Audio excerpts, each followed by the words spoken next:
Uh, we made it. Hey everyone. How are you? Oh my goodness, tech. How y'all doing? Okay, let me turn up this distractions. Let's see. Let's just make sure we're good. Okay. Okay, I see us now. I see us. Hey. Hi everyone, good evening. How are you? How's your week going? Let's see. iMac. Okay, let me just change this microphone right here. And let's see. How are y'all doing? Welcome everyone. Please type in the chat if you're already here with us. I am excited to be here. I hope you are too. I'm still working on this while you're typing. Please type. Welcome. Can you hear me? Can you hear me good? Please type in the chat if you can hear me good. Welcome everyone here. Hi, good evening, Clara. Good evening, Funke. Good evening, Meg. Welcome. I'm happy to be here. I am happy to be here. Okay. Good. Thank you for confirming that you can hear me. I have been through a lot with tech here. So, but I'm happy it worked out. I'm happy it worked out. Now I gotta figure out how to share my screen, and I'll do that. Promise. I am gonna share my screen. Okay, so here's share. Okay, perfect. Good. Okay, yeah. That's not where I want to share, but that's not where I want to share, but I can figure that out. That's like the last slide. So don't type that yet. Not just yet. Okay, because you gotta get the information, and it is a lot of good information. You know, when I came up with this topic, I didn't think that it would be this nice, this valuable. So I'm very excited about tonight, and I'm very excited about what we're gonna talk about today. Okay, so let me hide all this so I can have a normal screen. And I'm gonna see you guys, okay, on one, and I'll see my presentation on the other one. Swap it. So I can at least be close to you guys looking at the camera. The camera is head on, but my resource is, my slide is elsewhere. So yeah, but yeah, pardon me. We're trying to get a hang of this whole thing with the Facebook changes. So hey, please introduce yourselves if you're here already. Tell us where you're connected from. Where are you from? Where are you watching this training from? Perfect. Tell us where you're from. Tell us where you're from. Welcome, everyone. Yes, New York. Hi, Clara. Hi, Clara from New York. Hi, Marco. Good evening. Hey, Marco. Hey, where are you from? Where are you from? Hi, Meg. Good evening, everybody. Please introduce yourself in the comments. I am very excited about tonight. Where are you from? Let's have you network with other people here. Okay, perfect. Are you ready? Good. Okay. All right. Okay, Eunice from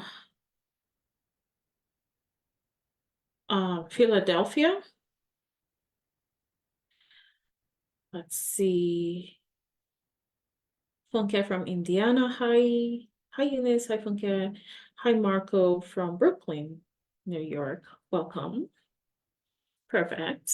Okay. Well, let's go right into the resources. Hi, Pamela from Baltimore. Welcome. All right. So I'm going to introduce myself again.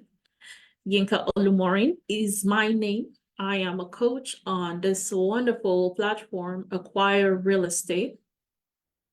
Done a couple of deals ranging from wholesaling, lease options, fix and flips rentals, long-term rentals, short-term rentals, multifamily, new constructions. So if you're looking into any of those, you're in the right place. I definitely started my journey with little to no money down. And that's why we have this group actually. Moved from 6 figures to 7 figures within a couple of months, 36 months to be precise. I invest with my husband, Dare. He's also a wonderful coach on our platform. He's a licensed builder and a coach and helps our students with anything construction, project management related. And I am very excited to be here. Please introduce yourself. Keep doing that in the comments where you're from. And tonight we're looking at 4 reasons to choose real estate investing. This topic doesn't sound like there's a lot going on, but you guys, you know how I present stuff. I'm going to break it down to you guys so you kind of catch the reason behind what we are doing. Okay. All right. So let's dive right into the reasons. The reasons why, because the thing is, if you don't know why you're doing something, you're just going to do whatever. If something's not working out, you're not going to have that persistence to keep moving and not giving up, right? You're not even going to understand why you should keep doing what you're doing. So that's why this training is important to you and I, to remind us of what's going on, or even to inform if you haven't heard about this before. So definitely stay tuned and let's go right into it. Okay, the first thing I would say right here is Bank Plus Plus. And that's a term that I came up with, Bank Plus Plus.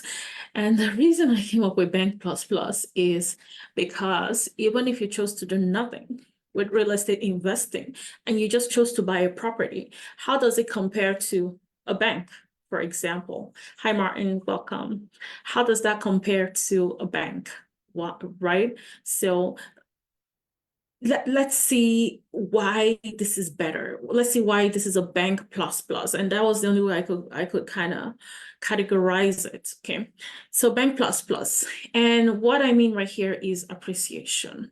The appreciation gives it that meaning. And here's what I mean. So let's say the appreciation is about 10%, right? I did pick 10% because it's easier to calculate, but I definitely did see appreciation beyond 15%. And that's also in the resource. So definitely stay tuned to the end so that you can get that resource. Okay. So if you were calculating at a 10% yearly appreciation, so meaning that properties are rising, increasing by 10% every single year. That's a lot, but that's not even the max. There's still bigger appreciation cities, but I picked 10% appreciation. Okay. So let's say you had 25K that you were investing into a property as a deposit. So you were supposed to bring a 10% deposit. That's just saying you just bought a property randomly, right? 10% can also apply traditionally. In the real estate investing sense, it's different. You're paying less because most times you're putting work into a property to force appreciation into it. But let's just say you pay 10% into a property and your 10% is equal to 25K. Okay, for instance. So you bought a 25K, 250K property. Okay, so your property is 250K. You brought 25K to buy this property. Okay, after 1 year, you're adding another 25K to this property because that's 10% of 250 in a place where you have a 10% appreciation, if that makes sense. So you're increasing the value of the property by 10% every year, right? So automatically you can see that you're making your money back right here. This 25% you did make back in equity in a year. Equity is real money, by the way. So you did make this money back, right back in appreciation only. We're not even talking about how much the property is making or anything like that. We're just talking about the property sitting, right? So you're making 25K. That 25K definitely came right back. Okay. And then that means that in the following year, this property is at $275,000. Okay. $275,000 the following year. And then that year, it adds another 27,500. 27,500 at 10% appreciation. Okay. At 10% increase in value. Okay. And then we're now at a property per value of 303,000. And this is what? 2 years in an area that has 10% appreciation or increase in value every year. Okay. Now the following year, you add on another 30K in equity, right? Because it's 10%. All this money, they're different. It keeps adding on in value, right? Okay. So you add on another 30K. Now the property values are 333,000.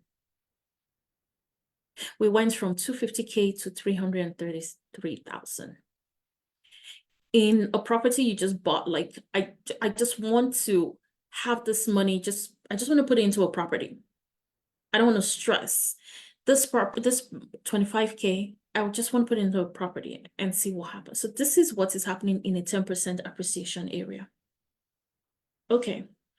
So now we're going to compare it with savings, right? So savings at 5%, you would actually be lucky if your savings are at 5%. Can you type in the chats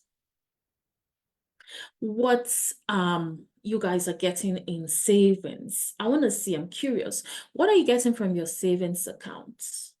I have seen as low as 0.46 APY %. What are you getting from your savings? Please type in the comments. I'm very curious about that. Someone says, does this apply even with no work on the property? Yeah, this is no work. We're talking about no work on the property right here. You just bought it and it's just appreciating. Yeah, right.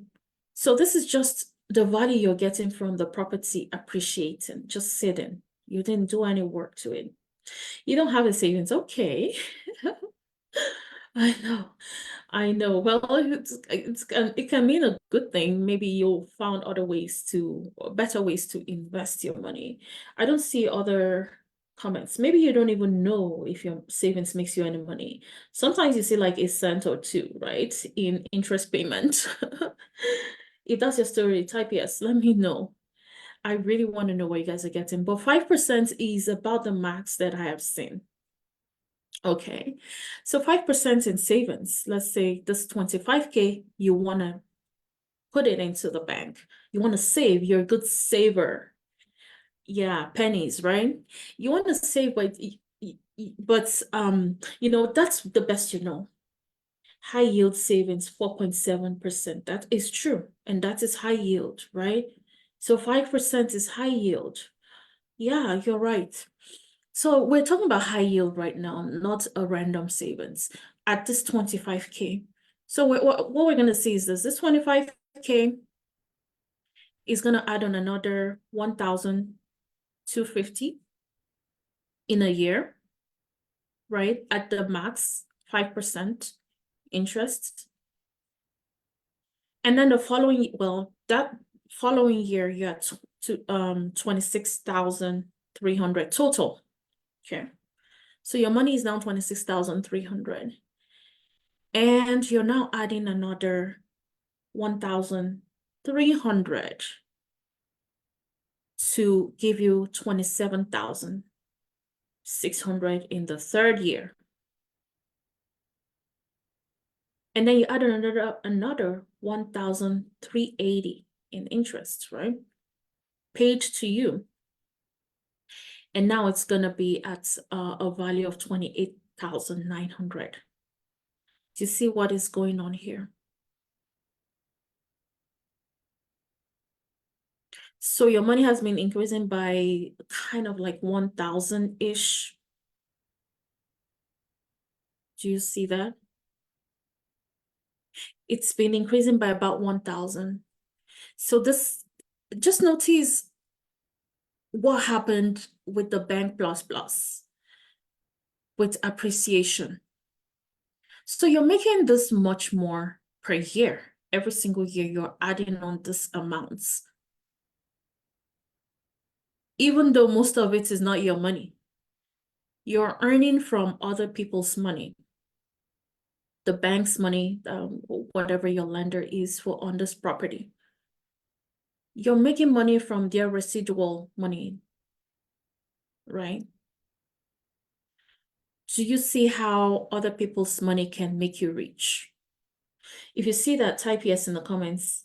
Type yes in the comments if you see exactly what we mean, how other people's money can make you money. This is the same 25,000 in a property and the same 25,000 in a savings accounts. And you're going higher by 1,000, 1,000, 1,000. You're going higher by 20s, 30Ks, right? Makes sense. Yeah, I see a lot of yeses.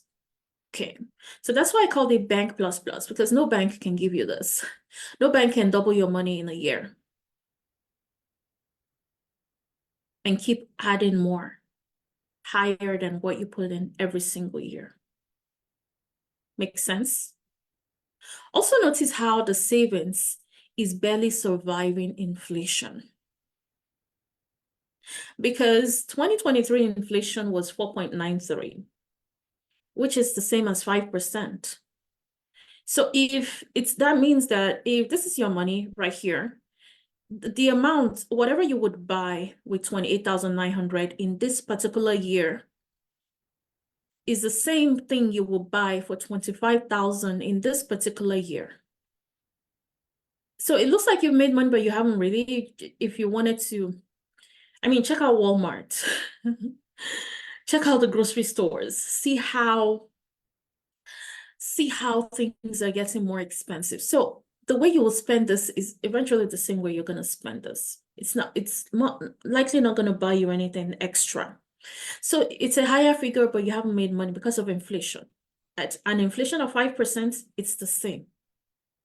But guess what? In 2022, inflation was 8%.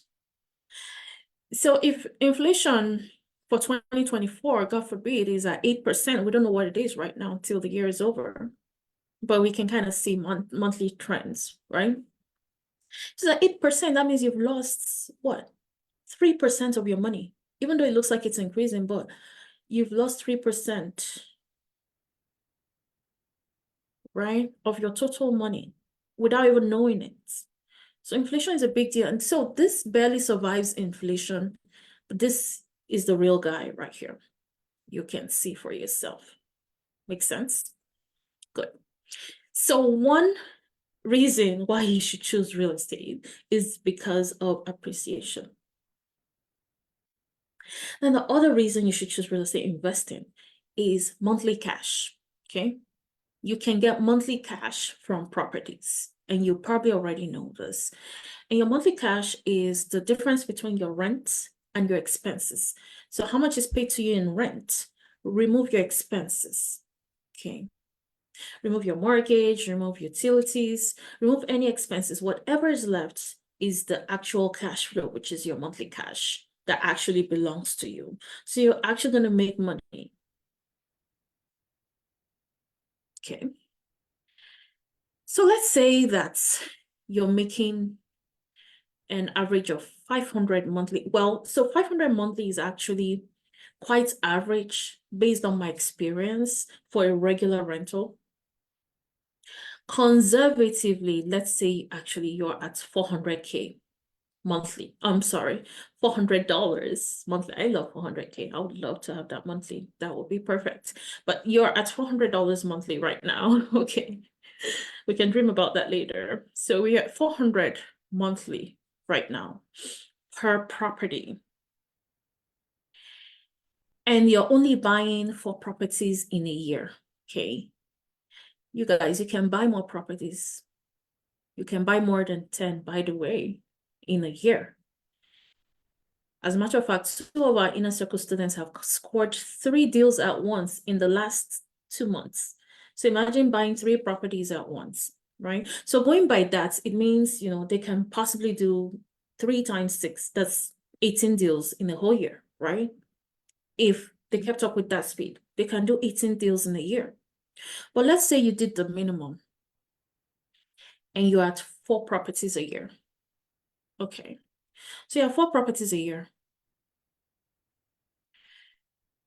And then we look right here, we multiply that 4 by 400. So 4 properties at 400 a month. So it means every month in the first year, you're making 1,600. Okay. Monthly. Year 2, you decided to do 4 properties.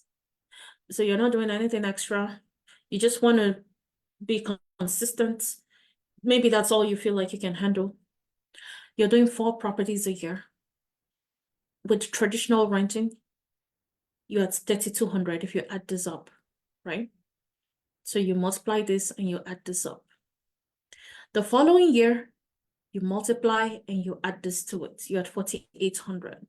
The following year, you're at 6,400 per month.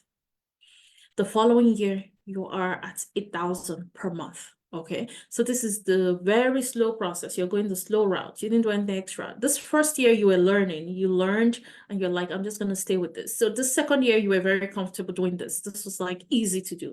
And you just kept it the easy way, right? Nothing extra. You just want it to be okay.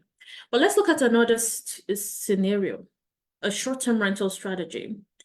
So my single family properties are at an average of 2,000 monthly in cash flow. That's in monthly profits. Some areas are actually higher, but let's go more conservatively. So let's say a cash flow of 1,500 per month, right? So you kept that whole situation of 4 properties a year. Multiply by 1,500, you are, the first year you're at 6,000. Okay. 6,000 monthly cash flow. Then the next year, you multiply again. You added that. You're at 12,000 monthly. The next year, you're at 18,000 monthly. The fourth year, you're at $24,000 monthly. And the fifth year, you're at $30,000 monthly. Do you see how this cash flow compounds?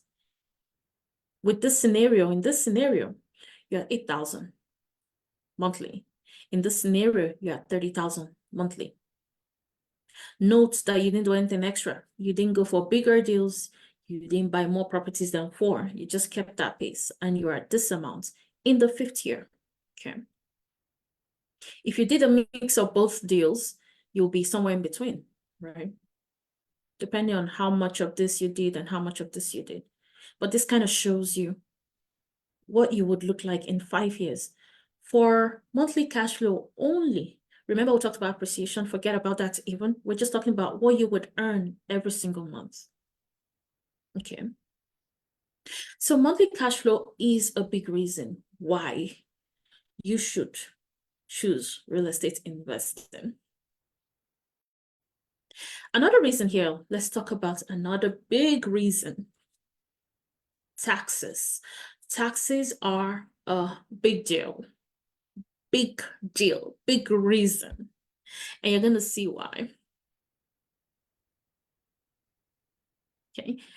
So one big way to take advantage of taxes, of one way to take advantage of real estate investing strategy is taking advantage of deductions, real estate deductions. Okay.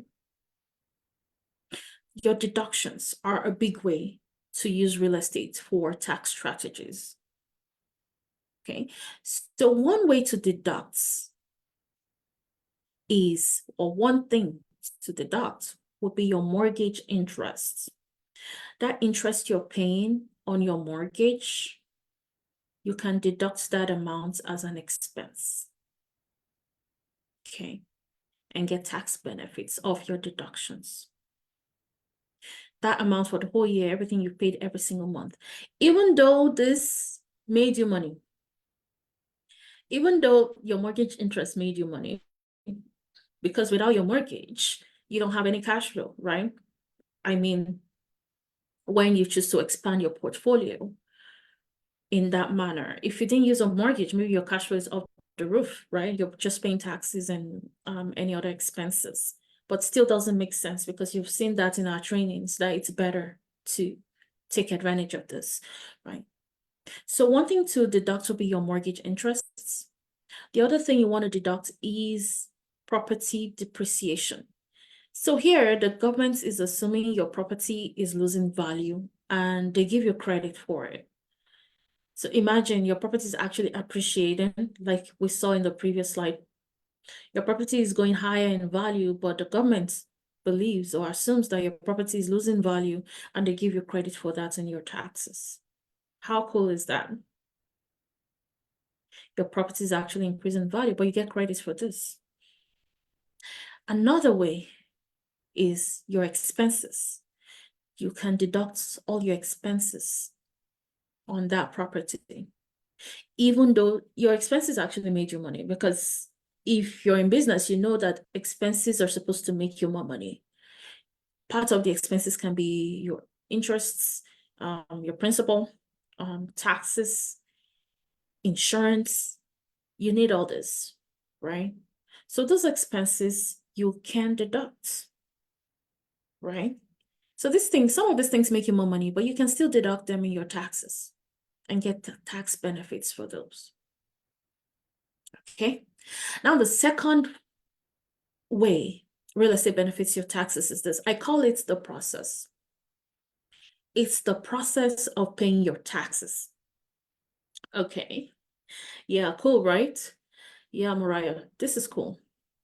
The process of paying your taxes. So here you go. I'm going to show you the difference here real quick. Employee and business owner. How differently do we pay our taxes? If you're an employee, how are you paying your taxes? If you're a business owner, how exactly are you paying your taxes and what's the difference? So as an employee, you get your paycheck, right? And as soon as you get actually before you even get your paycheck, your taxes are deducted right there. You don't see that in your paycheck. Okay, so your taxes go away first. We need to take care of the government first, right? And then whatever is left over is what pays your expenses. The problem is this. What if you have zero left over?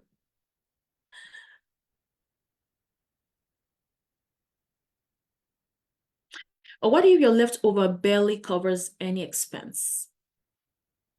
What if it doesn't cover your expenses and you're negative because you feel like you're not making enough money from your job because there's just so much, right? So because you're left with leftover, the government has done what they would. Now you're left alone with that problem. The government is all set.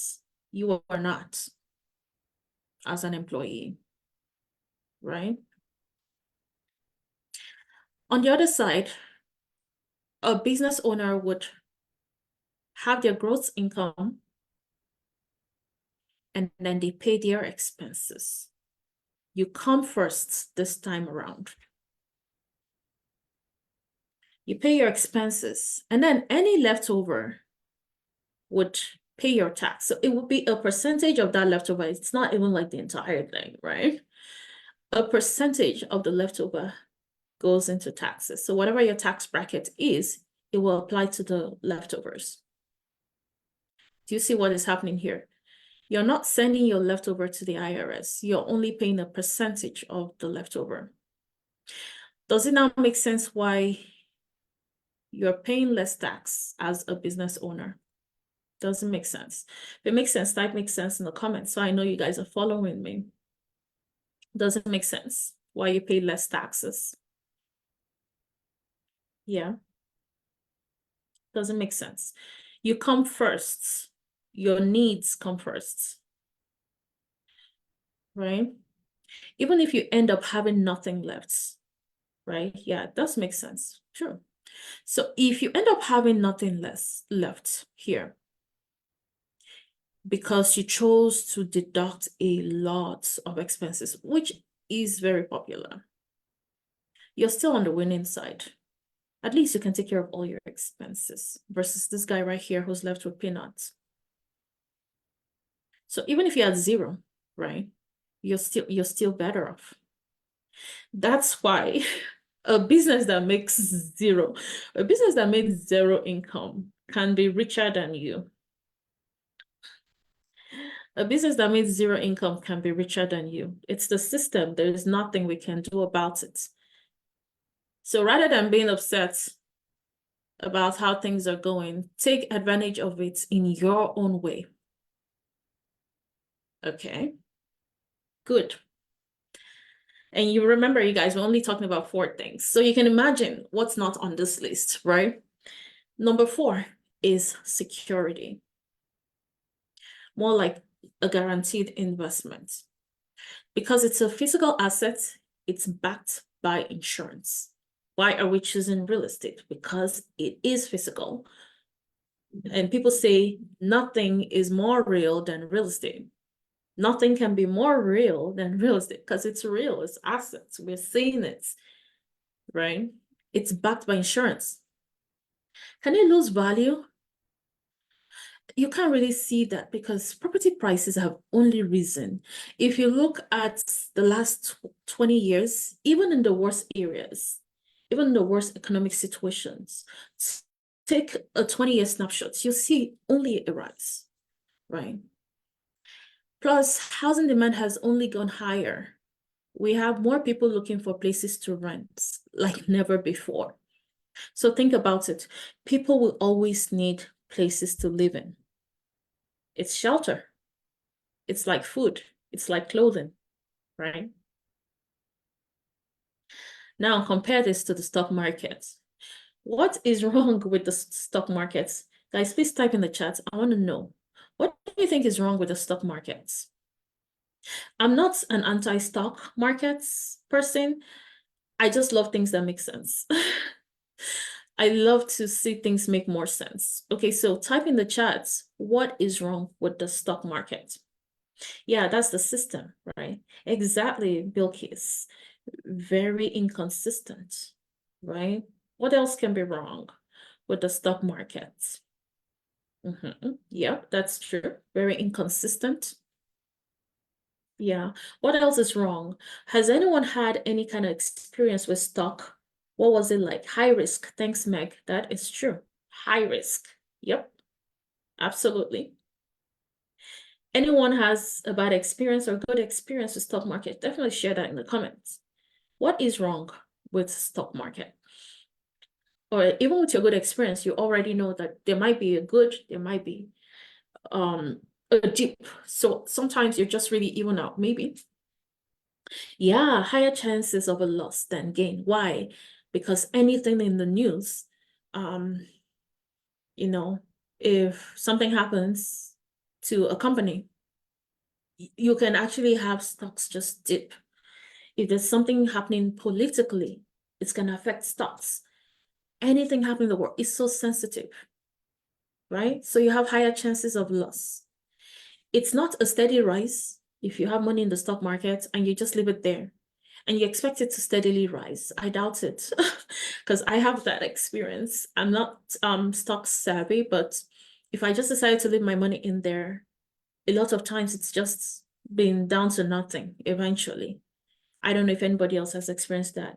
It's been controlled by news, politics, medical world. Yes, that is true. That is true. So you don't have that steady rise like you see in real estate investing. If you lose money in stocks, you're better off having those in savings. You see how we saw how savings was performing. Now think of putting that money in stocks. You're going to see that you actually would have been better off with savings, right? And sometimes it feels like gambling because it's like the money might perform, it might not perform. And some people might be really hesitant to put 25,000 into a stock market versus real estate, right? So thanks for your contribution. Definitely, those are true. The thing here with the security is the legacy. You can leave properties as legacy. I mean, it's hard to leave stocks as a legacy, right? So you don't leave trouble. It's hard. Well, that's my opinion about trouble. But if you have some experience in the stock market, can you leave this as a legacy? Maybe you're good at stocks, but maybe can you like hand over your stocks as a legacy? Is that like a valuable legacy? I don't think so. I don't believe so. You can't leave your stocks. You can't leave your career as a legacy. Your profession cannot be a legacy, right? But your assets that are durable, only assets that are durable, only assets that can stand the test of time. Exactly, not sure, right? Fake Kemi. Only assets that stand the test of time can be left as a legacy, right? Right. So definitely that leads to long-term security for your future family members. Definitely something that you can proudly say, I own this. It's for the family. It's for children. It's for kids going to college. You can actually put specific names on there, put those in a trust. No, definitely a good time, pretty good legacy for your family. Now, do you guys think it's worth it? Type yes in the comments if you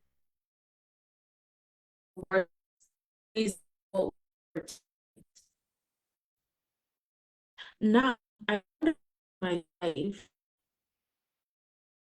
has live because it looks like it's like trying to boot. It says my internet connection had a problem. Thank you. Can you guys hear me? Am I back? Am I good? Yeah, so tell me, do you think it's worth it? Type in the chats if you think real estate investing is worth it. Okay, I like trainings like this, short and straight to the point. Now, guys, here we go with our resource for today. Want to type appreciation in the comments if there's this resource on the top areas in the USA with highest appreciation. Okay, that is a money maker and helps you choose the right areas to invest. So definitely type that in the chat if you want that resource. Type appreciation in there. Thank you, I'm back. Yeah, I can see I'm back. And of course, the other category, like I always say, is for a select few who need help getting started, who want to take action. So maybe you feel confused and you have no clear pathway to get started. You most likely will benefit from hands-on help to get you to where you want to be quickly without wasting any time. So definitely, if you want to get a feel of what our inner circle, our coaching program looks like, where we literally handhold you over a step-by-step guide to be ready for your first deal within 6 weeks, definitely type inner circle in the comments. You also get hands-on help on your deals. We connect you to our funding sources as well. Okay, so type inner circle in the chats, take advantage of that opportunity, and we'll reach out to you. Okay, it was nice being here, and I'll see you all soon. Have a great night, my friends. I'm excited that you guys are here, and talk to you soon. Bye.